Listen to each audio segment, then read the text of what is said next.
What is going on, guys? Welcome back to the channel. It's XP King here, and today for you I have a special video, and it's going to be a weapon showcase. And it's not just going to be any ordinary weapon, it is a legendary weapon, and it is the two-shot combat rifle. So the two-shot hardened combat rifle, of course, the prefix name has changed because I've put a hardened receiver on it. This could still get a higher damage output with other modifications put onto the actual weapon, but we have yet to scrap that many combat rifles. I don't really come across many combat rifles, but eventually in the future I hope to come across more to get some more mods for it. So I have a reflex dot on this, a quick magazine, a forceful stock, a standard long barrel with a hardened receiver to up the damage output with the weapon. The main reason why this gun is so powerful is of course the prefix, which is the two shot, and we have a little extra bonus there, being a 2-star legendary weapon. We have plus 50% limb damage, excellent versus enemies and also human players as well in PvP. If you are a gun build as well, guys, don't forget to actually put ammo smith in, as you get 80% more rounds when crafting ammunition, which is vitally important for crafting the maximum amount of ammunition you can, as materials are coming harder to come across now with the patches of the glitches that were recently on the game. You're gonna have to actually try and get these materials legit, such as steel, lead and gunpowder, because within the patch that they're dropping today, which hasn't dropped yet, they're gonna be nerfing the actual amount of gunpowder that's dropped off super mutants here. So yeah, guys, before the servers go down, I would try and do that now and farm some gunpowder. To get the best damage output with this weapon, I actually spec'd into expert rifleman, master rifleman and rifleman, and also tank killer, which your rifles ignore 36% armor and have a 9% chance to stagger, which is a really good perk within perception. I pair this with adrenaline. You gain 9% damage for 30 seconds per kill. Duration actually refreshes with kills. It's a very good perk to have to increase your damage output. You pair this with Tenderizer, which makes your target receive 7% more damage for 10 seconds after you attack, increases the damage output on a single enemy.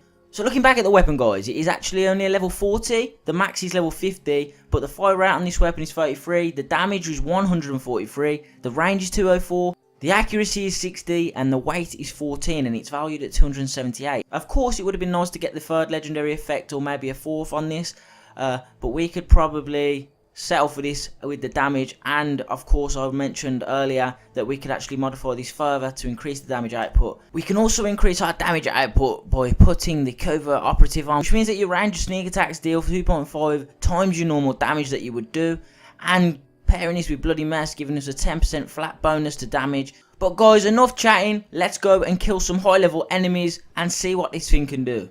So our first task involving the two shot and showing it off is going to be going to kill the Yaoguai that spawn at a really high level. If you didn't know, this can actually be used to farm springs and acid.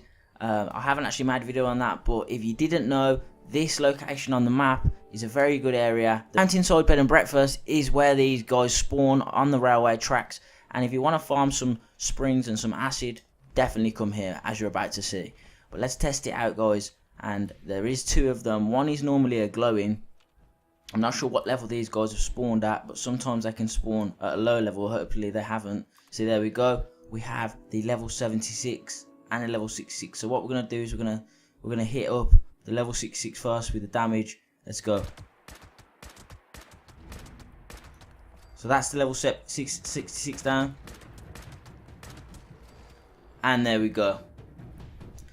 And that's a level 76 enemy. Of course, the other one was level 66, but you can just get a little bit of an idea of how powerful this weapon is. I'm not sure how many bullets that was, but there's 20 in a clip, and we were left with 9. So, of course, do the maths, it's 11. 11 bullets, and these guys are down. Of course, there's the springs, and we're over encumbered. That's fucking brilliant.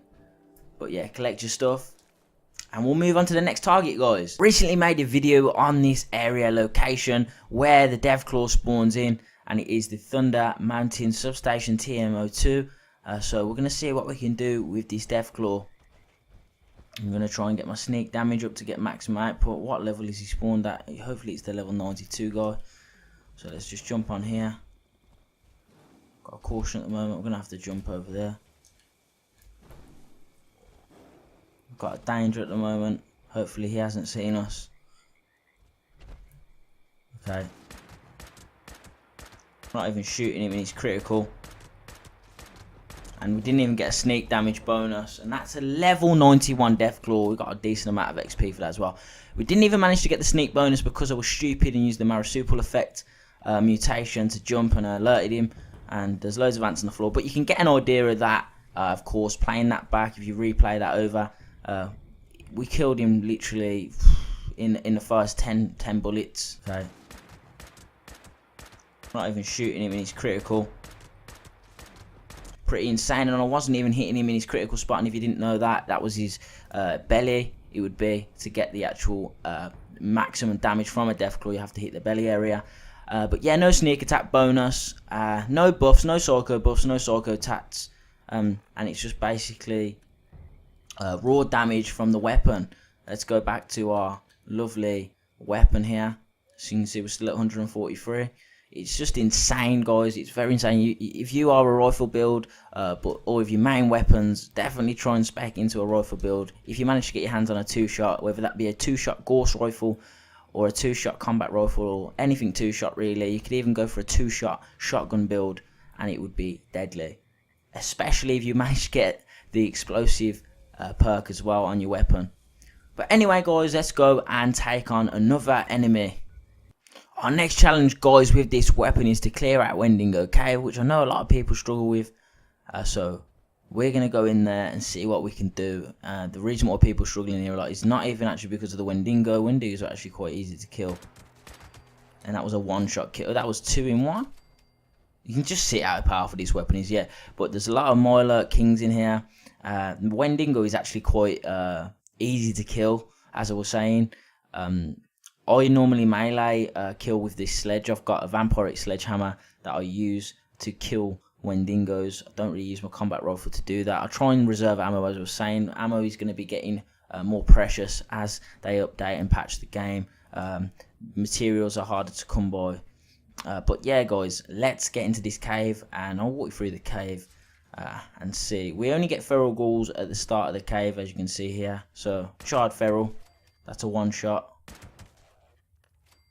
That's a 1-shot as well.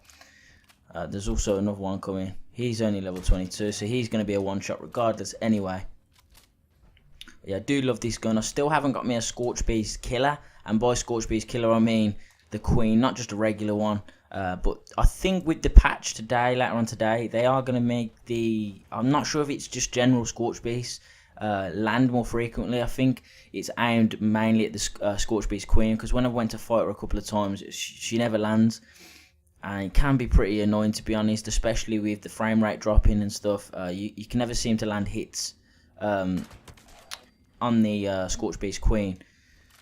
But guys, let's go further on into the cave. You get mainly just ghouls. I've never seen anything else spawn in. There's a mole rat normally here. Yeah, I can see it. I can't see it properly though. I can't see it properly. There it is. Okay. Yeah, so I was saying, yeah, I've never seen anything spawn differently here. Once you actually get out of this bit here, this is where you start getting the enemies that can cause you some problems. There's standard Mirelurks in here. I've seen hunters in here, but mainly it's the kings that do some damage to you. Okay, so you're dead. See, that was one of the easier enemies. I like to take this route up into the cave, because you always get a standard one spawn here as well. And this is their spot that protects them as well. So I'll try and aim there, and it still does a crazy amount of damage. But the kings are the ones that you want to watch out for. This guy here, and he's down very quickly. This gun, now as I say, I'm not taking any buffs or anything. We're still at the damage of we're at the damage of 207 now, sorry, because of our perks that we've got on our listed at the start of the video. But if I were to take psycho buffs and other buffs, we could get this damage up to some insane numbers. We've just one-shotted that, and what was that, a legendary? I thought it was a legendary. Oh God, I couldn't see it. But yeah, it's very, very beneficial to have the sneak attack bonus and get the sneak attacks off if you can. If you can't, it still does a reasonable amount of damage, but you're going to be using a lot more bullets. We have another one here, and we're at quite a far range there. so the damage fall off would have been affecting that, but we still managed to kill him quickly. It didn't drop much. We're not really getting lucky with the legendaries, are we? We just ran over a trap, and there's another one, and we hit him on his hard bit of the shell. Probably would have been a one shot if we hit him front on, because you have to actually hit them in their faces. He's side on. See, if we hit their shell, it's a 2-shot, but if it was his face, it would have been a 1-shot kill. Let's make our way. I think there's another hunter, not hunter, another king. Okay, both of them are down. So Wendigo's not far. I'm gonna actually take a shortcut using my mutation, just to cut a little bit out of this, because I am dragging on a little bit. But I was just excited to show you guys this actual weapon. There's a ghoul on the floor. If you want to see me updating when I get legendaries and doing little build videos and little weapon showcase videos like this, please let me know, guys. I want to make more interesting content on the channel, especially revolving Fallout 76, and hopefully you are enjoying the content on the channel. Here we are, big child ghoul there. Yeah, so I just want to make interesting content on the channel. Hopefully this video is of interest, and if I do manage to get another 2-shot combat rifle or anything 2-shot, I probably will give it away.